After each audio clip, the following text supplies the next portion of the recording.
like so pissed. He's like, no, hold on, let's take another one. He's like, okay, I got you. And I was like, oh, I was freaking out, bro. I was freaking out.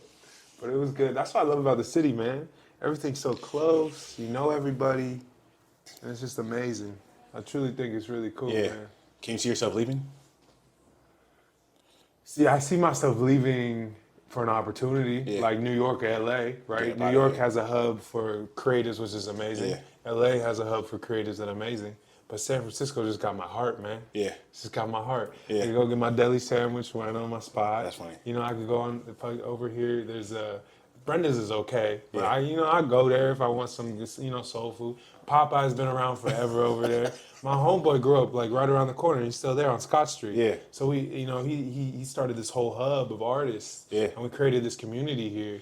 And it's really cool. It's called Family Not a Group. So that's what I was going to ask you about, FNG. Yeah, man. So I saw you were following, I follow a dude named Baghead. Yeah. Love his energy. Yeah, Baghead, yeah. Love his energy, and he also works with kids too. Yeah, he does. He's a school teacher, yeah. So I was like, man, what is this group? And I want to say 2021, y'all formed a group of like 10, 15 people or something like that. Y'all all had like these. Yeah, it was 17 of them. Yeah, it was like y'all had these like school photos or something. Yeah. I think I was in France at the time, and I was like, I love this because you don't see this in the city. Yeah.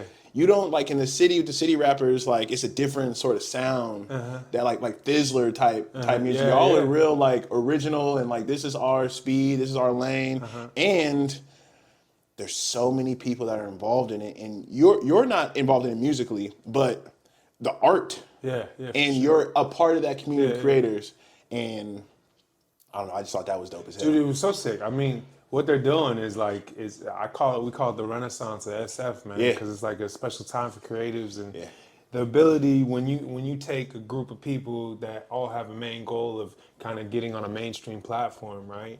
And you have everybody cultivate their energy together towards something and push each other instead of putting everybody down. That's amazing things, right? Yeah. So when you uplifting your boy and you're seeing him do his thing, like Snack Sensei, I don't know if you've seen that stuff. Grand O, he's taking off. I'm so proud of him. Snack Sensei, is that the Nickelodeon brand? No. I don't even know. He does like the. Oh, it's like Smack or Whack. You know, he does food reviews, right? Yeah. But he's also a talented rapper, right? Yeah. And now the social media is kind of picking him up, and he's getting big, man. I'm proud of him. We were talking, like, you just manifested, man. It's all manifestation. You know, Baghead and I, we go long drives and we just talk and manifest. Yeah. Afterthought, he's kind of the guy who thought about this and a few other dudes. Now, keep in mind, I don't really know the history of how it started. Yeah, I was going to ask you who the founders. Afterthought, I grew up with him. I met him in 8th grade. We played basketball together. Yeah. He went to San Francisco school. I went to PHS in the Presidio, and we were playing. He would have to guard me. And I just remember I would kick his ass, and he would be like, yo, like he would be mad at first. I was like, it's all good, man. And I wouldn't be like motherfucking him on the court. I'd just be like, hey, man, next time, right? It pissed him off so much, right? But, fast forward a year later, we ended up going to the same high school. Ironically, he went to Urban? Yeah, and we're in the same advising. We're in the same exact advising. So we grew up around each other for 6, 7 years. College comes, right? He goes to NYU. I go to Oberlin in Ohio. I'm playing basketball out there. I'm full-time, NBA. I want to go to NBA, right? Because that's, who my mentality is, right? And there's another note with Urban and Joe Skiffer and stuff. But, that was funny. He sat me in his office, and he's like, you're not going to go. You're not going to get there. He, said that to my face. Yeah. I'm a 15-year-old kid. He's like, Andre, what you want to do with your life? I'm going to NBA. And he's like, you ain't going to get there. You know how hard that is? You ain't working hard enough, right? And that moment to me taught me, okay, listen, deep down, if I have a belief inherently that I could get somewhere, no one's going to stop me to get there, right? Yeah. It could even be a coach telling me that. And I love Joe Skipper. He's a mentor of mine, right? Deep down, I was like, no, motherfucker, watch, right? That's what I said in my head. But in reality, it's like, okay, all right, cool. So I just kept working that whole summer. I'm jumping around, but that whole summer, I would shoot 1,000 shots a day. Yeah. I would go until my arm burnt. I remember ripping, my shoulder would burn, it would feel hot, and the shots wouldn't even go in. But I would be in there with the shooting machine when they got it. And every day, I don't know if you know the assistant Callie. Callie, yeah. Yeah, Callie. Yeah. She's still there. Yeah, she would walk in. She's like, Andre, what you doing? I was like, I'm training. She's like, you ain't doing anything else? I was like, nah, I'm here every day. So I walk in, I see all the teachers, they would come in, and I'd be, bro, St. Agnes is gone, man. Yeah. It's demolished. I walked by that the other day, and it's just dirt, Have man. you seen the plans of what they're going to do? Yeah, the theater, man. Yeah. Well, I just think it's amazing, right? Nice, It's cultivating creativity, and Yeah. someone who's very creative, I think it's great. But Yeah. overall, to just backtrack to the family, not a group thing, they thought cultivating a group based in Af's house, right, to like promote and get stuff right. It's right now 2-3 years in, and they're killing it, man. Yeah. Tomorrow they're doing a day party. Nef Pharaoh's pulling up. Yeah. Like they're making the right moves, connecting, and when you talk to them, everybody's so ambitious. Everybody has goals, right? And it's not like they're chilling, man. They're trying to make moves. So it's really cool, man. Okay. Yeah, like they really are killing it. Yeah, I have a lot of respect for them too. And the music that they're putting out, it seems a lot more soulful. It seems a lot more like just tapping into potentially a bigger fan base. For sure. I Like think, not just young people, but like I feel like anybody could kind of vibe with this. Yeah. That's definitely dope as hell.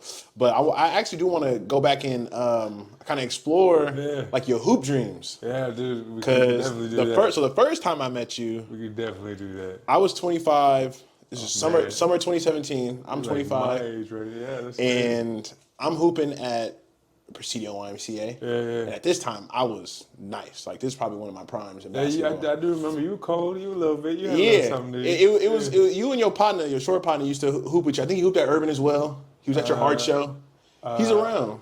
Oh, you talking about Arthur? Yes. Yeah, Yes, him. little So Mama Jewish you, boy, man. you. So I'm guarding you, and then like I'm actually, it's a nice game. Like midway through the game, you go for a backdoor cut, and I'm like, I'm not gonna honor this. Then you take off, and you're in the air, and I'm like, oh shit, like he's about to bang this, like.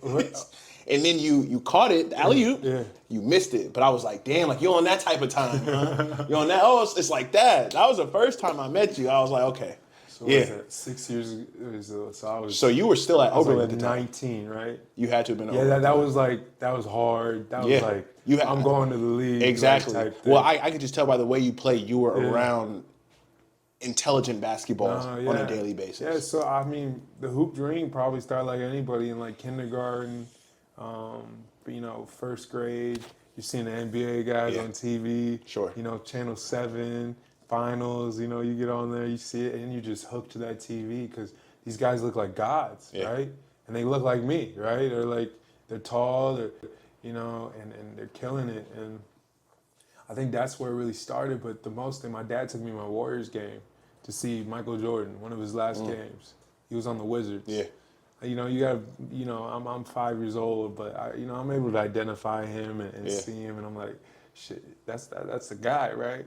But meantime, there's a foam finger. You got Thunder, the mascot running around. I want candy. I want all this. But I'm honed in. I'm like, wow, because at 5, I was socially kind of aware that like, whoa, there's 20,000 people in this room staring at 10 guys on a court. That's cool. Like, how do you do? Like, I want to be like that. Because it's amazing that, to have that feeling. So that motivated me. Now food motivated me too. So I was getting heavy, but I was growing and I was getting heavy. But so that led to that. And then I went to another Warriors game. And that's kind of when I actually understood the game better because, I got to see Monte Ellis, Jason Richardson. We Believe era. Yeah, the We Believe, man. Matt Barnes. All these guys were just incredible people, right? And my first jersey was a Jason Richardson jersey. It was sick. And I remember that. And ever since then, I was like, Fire jersey? Oh, you said what? It's a fire jersey? Yeah. I put it in the laundry, man, and I put it dry. And I don't know if you remember, if you don't clean the jerseys, those old jerseys the right way, they get like a little cracky or in the lettering. Yeah. They wash out. Yeah. And I'm like, damn. So I still got it, but it don't look that good. Maybe I'll pull it out. Who cares, You man? still fit it? What year was this? I was big, man. It was like a 2XL, man. Oh, you were a big kid. Yeah, I was big. Yeah, I shot up when I was 4 or 5. Like, my mom couldn't carry me anymore, and my dad couldn't carry me. Like, you were a heavy kid. I was heavy, too. When did you lose the weight? That was about high school, freshman year. I broke my back, and Joe was like, hey, man, you gotta figure something out. And so I locked in. I found this training program they call Murray Athletic Development. Murray Athletic Development hones in on and off court skills of work hard, play hard, right? So essentially, they teach you the fundamentals of how to bodybuild as long as mentorship, right? So it was really incredible to be around them my whole life because that's why I would go after school. So I would go squat and like I fell in love with the weight room. Oh, this now, is actual physical program. Oh yeah, I hated it. Yeah. I would go there, I would hate it. I would motherfuck, the trainer. I love Eric Bringas. He's a great guy. He works at Lincoln now, and we would be in there like 5 days a week, like hard, 2 days arms, 2 days legs, Wednesday stretching yoga, right? So I was just on that program. And that's kind of what got me better at Urban to actually winning a league championship my senior year and getting player of the year. And that was Urban's first, right? Championship? Yeah. I don't know. No, I think they won in like 05, but it was like one of the few. Was Joe's first? I believe so. I believe it was Joe's first league championship. But I don't know. He doesn't admit that crap to me. And then every time, I remember when we won, I didn't see the excitement until later, But that's how he is. He's a poised dude. That's all I love. He made me feel so comfortable on the court because he trusted me and my ability. He let everybody understand, okay, who's the best guy on the court? Let's give him the ball. But I also understand that in order to win, you need a team, right? Sure. And the people around me, you need to uplift everybody around you, right? Sure. And I was able to take, some scrawny, like, white kids, I'm going to be real with you, and, like, they were able to do it because I empowered my energy and empowerment, and they saw my dedication, I think, rubbed off on everybody. So they locked in. I mean, I was captain. I was the only captain senior year. But I was like, no, there's all seniors. These are all my boys, right? So every day in practice, I would have a new guy lead the whole practice. Like my homie, like I would have my buddy Jordan. I'd do Satchel because I was like, okay, guys, lead us through these drills, right? Because you have to be selfless in order to carry a team, right? You cannot just be, there's no I in team, the cliche. You said right? Satchel, baghead Satchel? No, this is not Satchel. This is Foster. Satchel Yeah, Dustin's old Foster's kid, man. So that I go to and then every time I run off the court, right? Yeah. I'm not sitting next to Joe, not sitting next to Skip, or not sitting next to Ron. I'm all the way at the end. I'm down at the end of the bench. I'm down with the people that don't even play. Because I do that my whole life. Because I want you to be engaged with me too. I don't care if I got to run up a little further. Yeah. I don't care. Because I'm engaging with you guys. Yeah. Also, it's kind of nice because during the game, you kind of get distance. Yeah. And I kind of like that area of the bench. So that was really cool. What was your time at Oberlin like? Really challenging, man. I ain't gonna lie. It was a mental battle. Obviously, I wanted to go D1. So that I came in with a stain of, damn, I didn't get there and I'm pissed and I don't want to be here. Oberlin wasn't your first choice? No, not at all. What were some of your top choices? I was trying to, obviously. Trying to get there. Just D1. Yeah. D1 anything. Now, I'm not talking Kentucky. I'm not talking Duke. Yeah. I'm talking like USF, Pepperdine. Sure. Santa Clara. Sure. Those schools, those small schools. How did that affect your attitude at Oberlin? At Oberlin, I mean, I'm gonna be the first year, my freshman year. I hated it. Now, I love the people. Like, I met some guys that I'm still friends with to this day, and we will be friends forever, though, like lifelong friends. And those guys are amazing. But as far as just being in the boonies, 30 minutes outside of Cleveland, there ain't nothing around, and it's just like, you just got the hoop, right? You just wake up, you go to the gym, right? Still eat, sleep, that's shit, what basketball. I was doing. And I just look at all these people and be like, you suck. And I'm gonna be honest with you, because I was just like, that's the mentality. I was ignorant, and I was not, understanding, okay, you know what, Andre, maybe you need to take a step back and understand your abilities, right? And I realized that, and once that got figured out, I fell in love with Oberlin academically. I was able to pursue art there, and it was cool. But I will tell you, dude, the first year, freshman year, I remember this to this day. It was snowing the first day. It was in August? No. Sorry, I messed up. It was snowing the first snowfall of the season. Sorry, that's what I was gonna say. I was okay, cool. I had some sneakers on. I'm gonna go to the gym. I'm cool. I take the back stairs down to the dorm, right? I'm like, it was like a cartoon, bro. It was like a banana slip down the street. Like, I'm sliding down the street, and I'm like, what the fuck? Yeah. Where am I? This is like, I'm a Cali kid, bro. Like, this is crazy. Like, snow and I don't mix. How well did you do at Oberlin? I First, second year, I was okay. I was never an A. I was not an A student, never. You know, and when I got an A, you best believe we're going out and celebrating. Because in my house, my mom was like, a B is my A, just get a B, and that meant so much to me. Because school, just in general, was never for me. In third grade, I got diagnosed with dyslexia. A lot of life-changing things happened to me. I had to move schools. All my friends were at the other school. And when you're in third grade, it's kind of hard to deal with that because you're still growing into yourself, right? So I finally moved schools, and this teacher, Miss Arania, I call her Miss Arania. I hope she's alive still, but she just taught me to, like, Andre, you learn how you learn, and it's okay. And that school taught me just to be myself, how I learn, how I interact, and everything. And that's so important for a kid, you know? Because everyone learns a little differently. We're not all robots, right? The school system thinks we are, but we're not, right? It was so cool with school, you didn't have to do standardized tests. Or like occasionally, I don't know, I remember there was like, you didn't really do tests, right? And I was terrible at tests. When I see a bubble lettered sheet, bro, and it's ABC, I'm going patterns. I won't even read the question. I'm making patterns, dude. Because I'm like, this is cool, man. I'm like, what? Because in reality, I know I'm not learning it. Like, it's just not how I learn, right? Yeah. I learn through conversation. I learn through visual stuff and things. But that kind of hit me in third grade. And once that happened, I had to start turning into myself and understanding, like, okay, Andre, you need to be your encouraging words sometimes, you know? And you have to slowly become self-reliant, right? And you need to understand, you know, some people might not want the best for you. Some people will want the best for you. But the reality is, how do you persevere? How do you keep going? Yeah. And I think I saw that in third grade. Like, okay.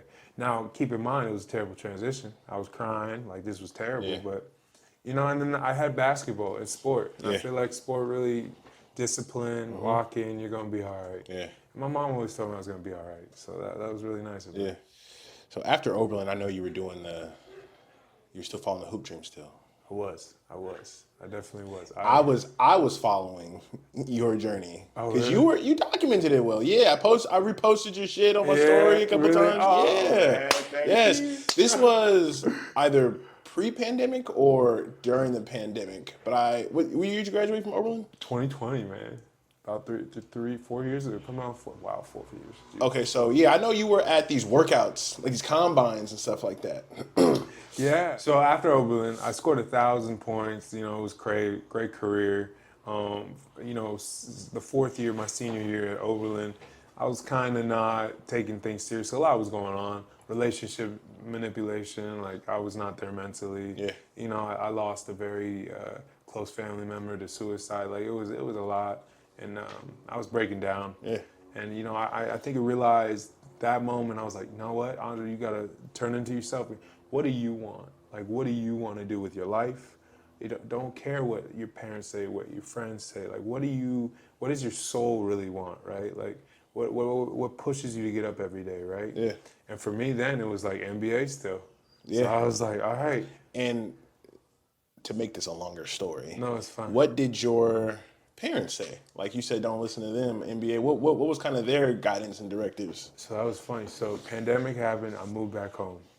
I go back to that program I told you about I did in high school and starting 8th grade because they got your body right. The person that runs it is John Murray. John Murray is a player liaison / trainer that worked for the Warriors. So he knew kind of how to get there. He trained Monte. He's best friends with Monte. He knows the whole Captain Jack. He knows the We Believe guys really well. He's now back with the Warriors. There was a time he was away. I don't really know what's going on there. But anyways, he was like a mentor to me in the physical weight room. Like we would be there, and he's an Irish dude, old Irish fella. Like I ain't playing, like he old school, like a tough, he calls you lad. Like he'll mess you up, right? And but I loved it. I was hungry. I knew where I wanted to go, right? So I ended up just going there 5 days a week. Well, unfortunately it's COVID, right? So we did Zoom. So I turned my garage into a gym. Yeah. I get horse stall mats. John was like, Andre, get horse stall mats. It's like, what's horse stall mats? They're meant for horses. Yeah. I was like, wait, how does this help? It helps with impact. Horses are like thousands of pounds. I didn't realize that. You could drop weights on that. So I was like, oh, and it's cushioned. So I tricked it out. He actually let me come to his house. Yeah. He has a state-of-the-art weight room. He's like, pick all these old dumbbells up what you want. I still have them, and I still work out with them the other day, right? Because I got it. Gave me a barbell, everything. We go back, we go on Zoom. It's a group of 3 pro guys on there, and we're just rocking. Yeah. Rocking every day. I dropped maybe like, I was up at 240 because I was. What time of 20? This is 2020 still? This is 2020, man. I was up at. Would you just put on COVID weight after college? No, okay, so genetics, brother. They don't like if I don't work out, I'll put on like 10 pounds in the span of 2 to 3 weeks. Damn. Because I just eat and it will just go. Do you have high blood sugar or blood pressure? High blood pressure runs in the family, yeah. So that's challenging. But, you know, right now I feel pretty good. I've been losing weight and I feel great and everything's amazing and I have a good routine. But during then, I was going through a lot of mental stuff. Yeah. So obviously, where are you going to go in mental stuff? You're going to go to the local bar, right? So I went to the bar with my teammates all the time. I would just be drinking and drinking. So I would get up to 240. So I came back and I was like, Andre, we got some work. That's what they said. But I was dedicated, put my head down, woke up every day. Yeah. And there's days I hated it. I got through it, dropped hella weight, right? And this is when John wasn't working. He wasn't working with the Warriors yet, right? And he's like, it's coming. And we were manifesting it's going to happen. I was like, well, I don't know what's happening, but lock in. Eric was like, Andre, let's go. And on Fridays, we'd go to the beach. And the beach, we would run, we would sprint, right? Yeah. So we had a whole intense program, right? They got me to be one of the most chiseled, like I was like damn near 10% body fit. Like I was not playing around. I was ripped. And then lo and behold, how does the universe work? When you work hard, things happen, right? Yeah. Opportunity. John gets called back to work with the Warriors. COVID's kind of dying. Klay Thompson needs rehab help, right? They call people in from the city. John recommends me. I go in there with a few other buddies. I am now in the Chase Center. First of all, I remember driving in there and I'm like, whoa. Yeah. Like I took a breath. I'm getting goosebumps right now because I'm like, how the heck did I do this? Like I'm a kid, you know, from San Francisco, went to urban high school, small private school, went to another small private school, went to Ohio for basketball, right? But I managed my way to finagle a spot into the Chase Center, right? Yeah. And I was in there for about 2-3 weeks, helping Klay rehab. People were sick. What does that look like? What do you mean? Helping them rehab. You're playing. You're like warming up. You're playing 1-on-1, or you're playing like 5-on-5. It's like a whole thing. Yeah. Coaches were actually there scouting the players for the G League team because there were spots opening up. Yeah. So guys were going at it. When I mean like, I played Pro-Am for about 6-7 years, maybe 8 years. Rest his soul, Doc. Doc, I actually met in an Uber. And he's like, you hoop, son? I was like, yeah, I hoop. He's like, come through, try out for my team. So I drove out to Jamtown, Oakland. My mom took me out there. And it was a late night, like 9 a.m. or 9 p.m. tryout. And we're there till fucking midnight. And he's like, oh, son, you could play. You're on the team. I was like, cool. I played since I was 15 with these tough, like, I'm going to be honest with hood people, right? Yeah. And like, they elbow me, rip me down. What you doing, light-skinned motherfucker? Like, what you do? Like, you ain't no shit. I'm getting pushed. Doc's like, who gives a fuck, Andre? I was like, okay, you're right. Boom, boom, push. You know, God, my mom is amazing. She would be in the parking lot in Oakland. Yeah. And like, the cut damn near, it's like, it's 11 p.m. at night, and they lock the door. They'll lock the practice, right? Yeah. So my mom's just out there. She's like, "Why are they locking it?" I was like, Mom, I don't know. It might not be a good area." She's like, "Okay." We would get in the car. She'd drive off, right? So my excuse was leaving was like, "I got school tomorrow, Coach. I gotta study." So he would let me go. Yeah. But like that mentality kind of got back when I got to the Chase Center, right? So those 5-on-5s, you know. I'm a buddy guy. Like, I like to talk. Sure. I'm meeting guys. It's the same thing. What the fuck, man? Who you think you are, right? Like, I remember one time he's like, oh, you think you hot shit? Like, you can't get the ball sometimes. Like, you gotta be a dog. You gotta be a fucking dog, man. And, like, being a dog means getting that ball and scoring, right? Like, how can you be efficient on the court, right? And for me, I was like, all right, well, listen, Klay's over here. You got Moses Moody over, you got Moody over here. I'm like, okay, these guys are NBA players. I'm not on that level. I'm here to help. So I'm setting screens, rebounding, like doing things. How can I be noticed, right? I just played hard. You know, I had a few steals and stuff, but I did over a consecutive 3 weeks or so. I got to meet the training staff. Everybody was really cool. The kitchen was sick, you know, the food, oh my God, it's state of the art. The Warriors organization is amazing. Everyone is beautiful people. It's just, the atmosphere is right. Like Steve Kerr's office is up there. He's watching like soccer and chilling. It's like a cool thing. But I was nervous the whole time, man. You know, Gary Payton, the second, he's just coming in. He's chilling. Sure. He's a crack. He's a homie. He's just talking jokes and like stuff. He seems like it. He's dyslexic like me, man. So it's just like, okay, you know, I kind of relaxed. I was like, wow, he got here. You know, he probably had to fight some stuff. Obviously, his dad played in the NBA, and he's incredibly gifted. But it was just so cool to be in that thing. And whether I was gonna make the team or not, I was like, you know what, Andre, you did it. You got here. And they gave me a jersey, like a practice jersey. I had my last name on it. I had gear, and I was like, okay. So this is when my parents come in. I went home. I put the jersey on the table. And, you know, I love my father, but he never said, you know, all I want from the words of my father is, I'm proud of you, right? My mom's like, oh my God, I'm proud of you, right? And she was cracking up because I was manifesting, like, all I want is a jersey, right? Or like with my last name. She's like, you know, my mom and I, we believe in God, the universe and stuff. And she said, you just asked him for a jersey. You didn't ask for a spot on the team. And I said, wow, you're right. Yeah. You're right, Mom. Shift that perspective. Yeah, so I had to, but it was just great, and I think that's what transitioned to art. Because I was like, hold up, I could get to this level here. Yeah. Let's throw it here. Spent a whole year dedicating. So you kind of backed out of basketball. Yeah. The dream. Yeah, I mean, it's less of a backing out. It's more of an understanding. I think I turned to myself again. Yeah. And I'm like, all right, Andre. Yeah. Is this fueling you still? Are you enjoying this? Is your soul happy? And I'm gonna be real. It came down to, you know, waking up and working out every day, being in pain sometimes, and fighting your body soreness and doing the repetition. It was hard for me. Yeah. And I had quad tendonitis, and the pain was just unbearable. Yeah. And whether I got light and skinny and did it well, it was cool. But I was just like, man, if I actually made a team and I play 80 plus games, I had to like, that's really like. There's a lot to consider. You got to understand those guys. That's hard. Yeah. You know how hard that is? 80-something games. You got to be healthy. And you got to be healthy and figure it out. And if I'm dealing with this already at the age of 24, 25, or no, 23, I'm like, okay, no, this is not going to last. So I was just like, okay, Andre, take that dedication. Now I still hoop. I have fun, man. I love the game. Sure. I will cook people. I have a good ass time. Go to the local rec, you know. I'll come in, play 3 or 4 games. It's a great game, man. Yeah. And it's a great game to meet new people and stuff. But I think that just taught me, you know, Andre, hard work can show off in a different way. So I just went the art route, man.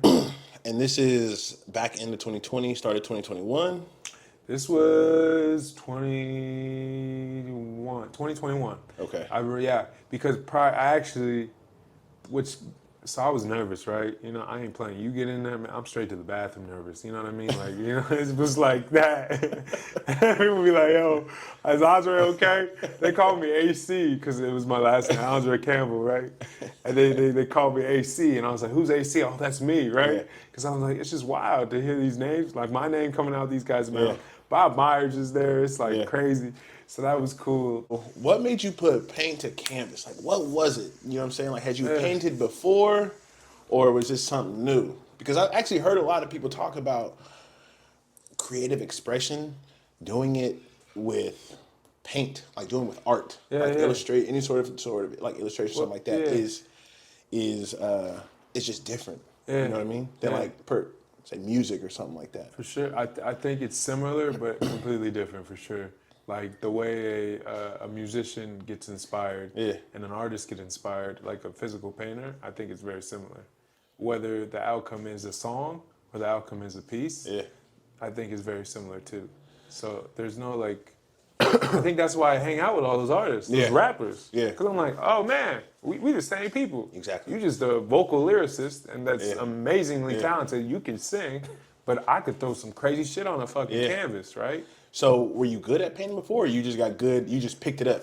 Because you have a certain style. Your style is like, how do I feel like I watched the movie before, and the theme was like this Jamaican theme or something like that. Yeah. So I'm half Jamaican, half Grenadian. My family's from the Caribbean. Okay. So like, and I was blessed to travel the world when I was like 5. Yeah. Like at the age of 10, I got to go see the Sixtine Chapel, and I got to see Michelangelo's famous piece of the two hands. Yeah. Like I got to see David. And when I was young, I didn't know what this meant. Yeah. I'm just like, Mom, I saw it all, let's go. But she would force me to go in the museum, look around, see everything. So I was taking in this grasp of art, not knowing that, right? And the only reason I did art when I was younger, bro, is because it was easy and I would get a good grade in. It was the only grades I was getting A's in. Yeah. So I was like, oh, cool. Like, I'm getting A's. Yeah. Because at Urban, it was like the same credits to take like those classes as it is an English class. And hell no, I ain't writing an essay. I'd rather, stone carve or something, man. So I just did that, and I enjoyed it. I truly just enjoyed it. And the staff was great, or not the staff, the teachers were amazing. Yeah. And they're like, in high school, I got pulled aside, both my teachers like, Andre, you need to keep painting. I was like, okay. So I went to college. Yeah. Professor, same thing. Andre, you need to keep painting. I was like, what is it? Wait, what? Why? I was like, okay. Universe works in a way. You find the open canvas in the garage. You paint that. That leads to 50 other paintings. You don't even know you've done 50 before you've done 50 because you're just so dedicated, like basketball, 1,000 shots, right? Yeah. And I just dedicated myself. And I started, and I'll be honest with you, it was shit. Like, I look back at my stuff, and I'm like, no, this ain't here. But I was finding myself. Right? Yes. And now I'm finally like, I found myself. Okay. I know my style. It's an Afro-futuristic with takes on Afro diaspora, right? And I take it to a futuristic lens, and I love it. And the ability of the visions I see in my dreams, or whether just walking around, I see paintings all the time. It's whether which one I pick to choose. Like it's weird to say, but I damn near have like a storage in my head. Yeah. And when that thought comes up again, okay, that's what it goes. Yeah. So it's just like really cool. And I think that's what taught me, man. This is feeling my soul. Let's make this work. If I lined up all your artwork, are you able to say, like, do you know when you did each of those pieces? I'm getting to the point where I'm not. It's like, just I had to go based on Instagram when I posted it, because, like, dude, if you ever come to my house, man, I got. Yeah, where are you keeping them? In my family's living room, bro. My family's living room. Yeah, they are stacked. I mean, there's got to be rows and rows of paintings, right? Even in the garage, rows and rows. Yeah. I had to get to the point where now it's unstretched canvas and I'm rolling it up. So I have so much painting. Yeah. And you know, it's cool because I'll grab 3 of them, put them in my trunk of my car. I'll go meet somebody. I'm like, I'm a painter. You want to go see my art? I'll whip it out on the street, man. Oh, that's...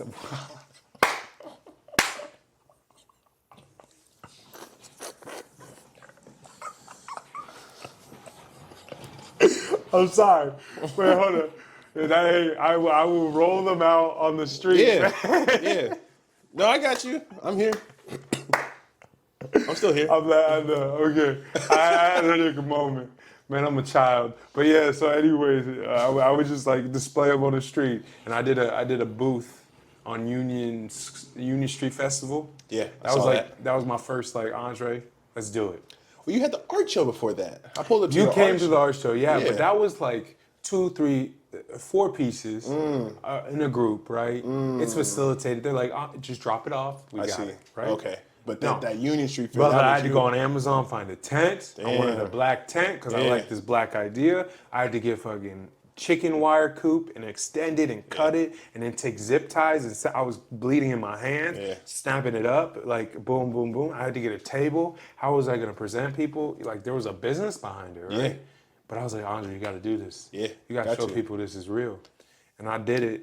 And dude, it was I actually started, my boy, thank God, now he's in San Diego he's going to be a doctor. He's a really smart guy, but he's like my day one. His name's Daniel.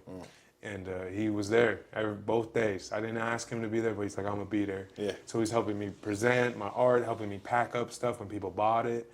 And there was a moment, he's like, Andre, you all right? Because I was crying in the corner, like my tears out of nowhere. These were just like heavy tears that I had for like around 2 years of painting in my garage, no windows. And now I'm here and I'm actually getting some flowers for my work, right? Yeah. And I think as a creative, sometimes you don't take your flowers and And I think that's so important. You got to take your flowers in, because that rejuvenates you. I think that recharges you, right?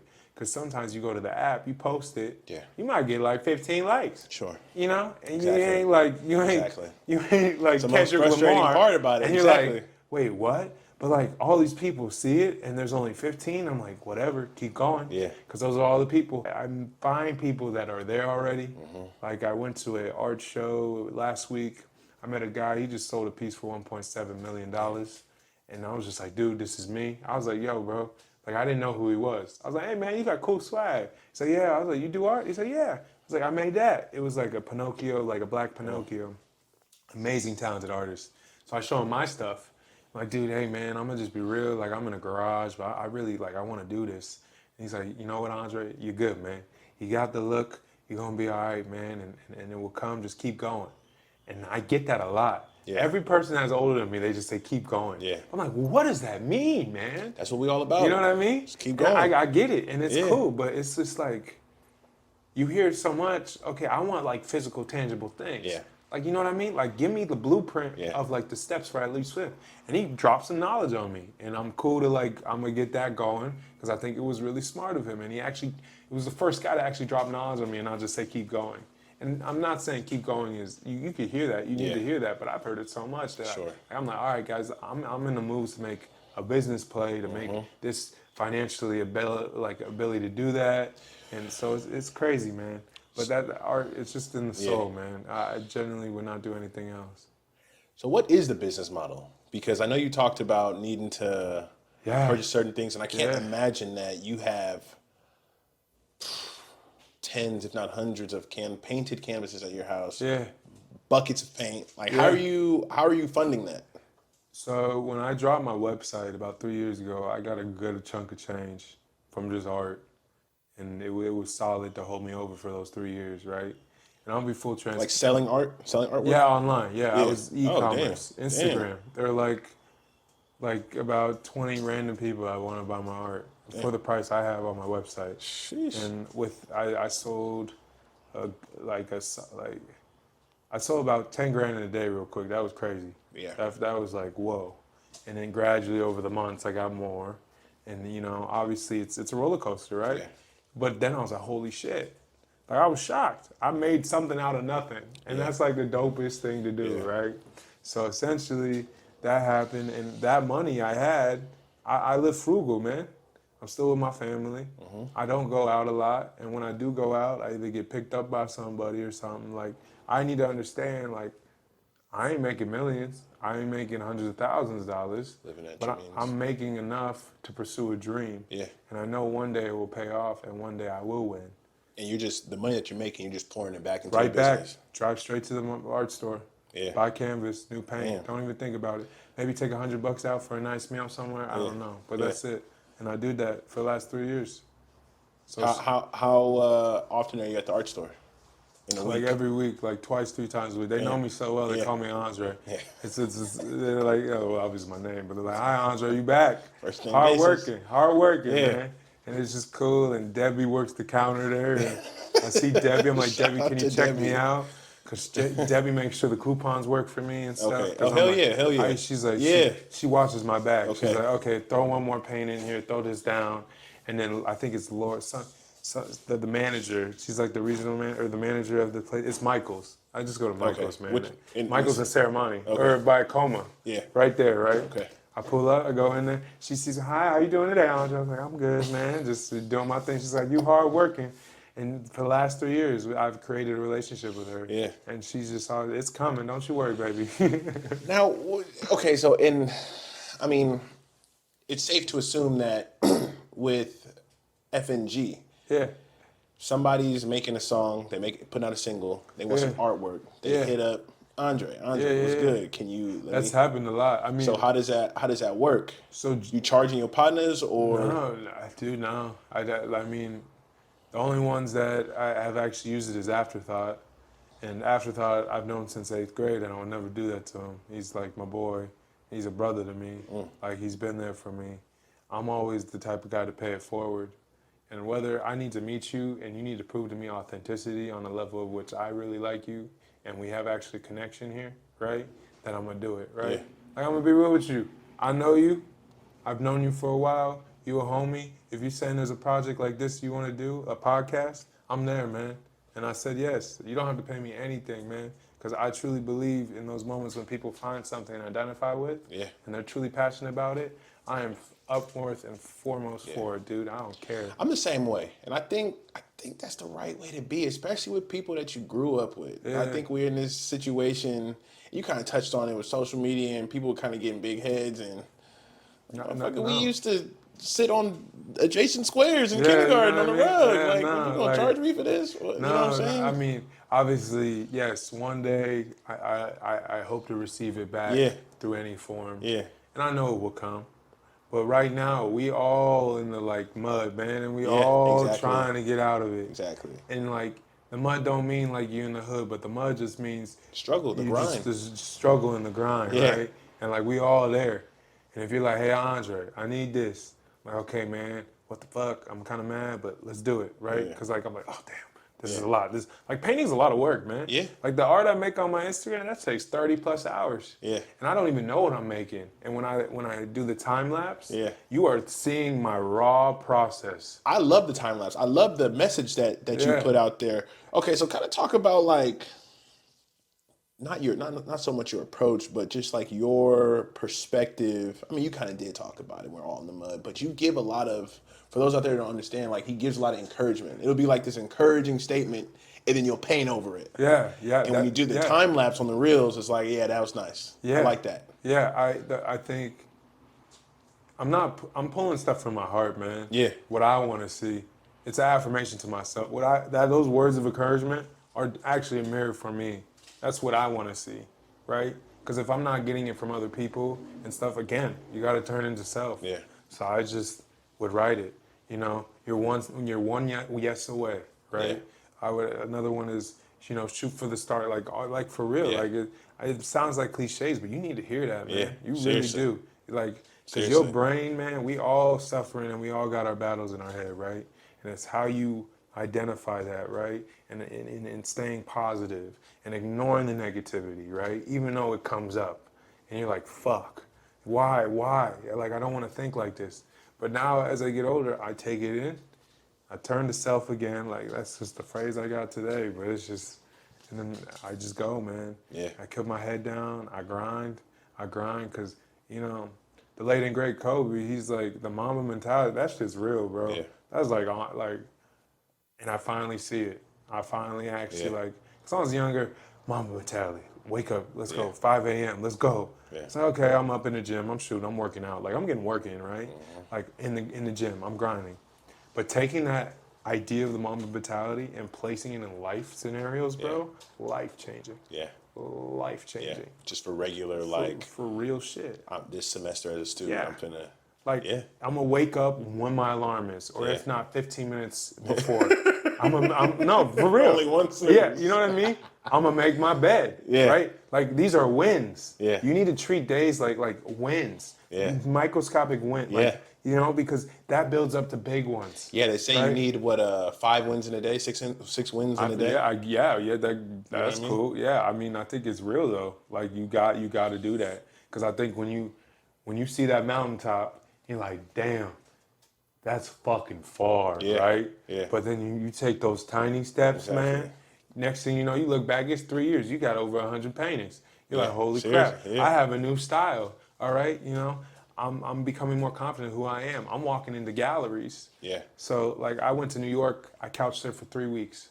My buddy, Nate Cohen. Yeah, my dog, I love that dude. Like, he's another brother of mine. Yeah. Fantastic photographer. Like, I love that dude. He's like, Andre, just come stay with me. It's like, okay.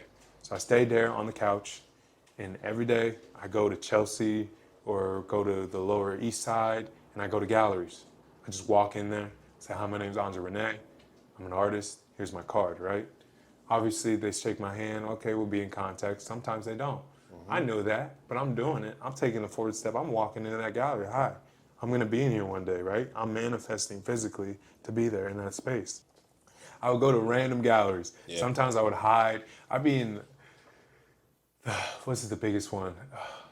some museums I would go in, I would take my card, place it in front of like one of the most expensive pieces. I'm not gonna lie, I put it on the floor, right? I'd hide it in books and galleries, so when people are sitting and looking galleries, you see my card. Like I would hide it everywhere. I'd give it to obviously the curators and stuff, but I would be creative with it. I'd go to the directory book, I would tag my Instagram and smile, Afrofuturist, like I would say that. I wouldn't say my name, I would just tag it, right? Like check this workout, right? Like I was hustling. You gotta hustle. Seriously. Like this day and age, is Instagram's cool. You can post your time lapse. If you're beautiful, obviously white girl painting, you're gonna get love. And I see that a lot. And I'm like, okay, but the art is like mediocre. And I'm gonna be honest with you. Like what it's that's what's upsetting. And I think that's when I have to turn to self again, because it's comparing, right? And comparing is the thief of joy. And do you find that social media is kind of